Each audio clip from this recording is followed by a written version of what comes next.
بیا د ورور په فرمایش در سره یو غزل شریکوم. د ابرار نادان صاحب ورور دی.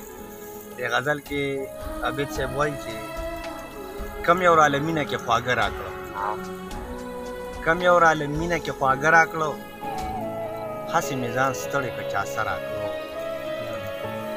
هسې مې ځان ستړی کړ چا څه راکړو، بس دې نور به نه کومه باور پچا، بس دې نور به نه کومه باور پچا، دې دنیا په هر قدم تراخه راکړو، بس دې نور به نه کومه باور پچا، دې دنیا په هر قدم تراخه راکړو.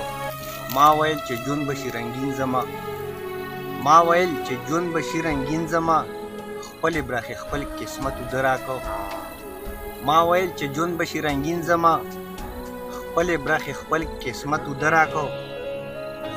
زه بیا د زړګي په کور کې ځای کړمه، زه بیا د زړګي په کور کې ځای کړمه، چا کوراله یو وارې خپل زړه راکړو. ډېر ښه باسط صاحب.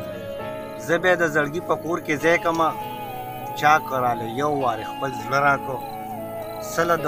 سله د دې بازو صفتونه کې، سله د دې بازو صفتونه کې، ماله یې غمونه یو په دوه راکړو.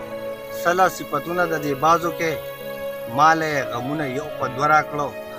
چا راته باسي د سپین رخسارو خو، چا راته باسي د سپین رخسارو خو، چا راله وختونه ډېر اوږده راکړو. ډېر ښه باسط صاحب، ډېر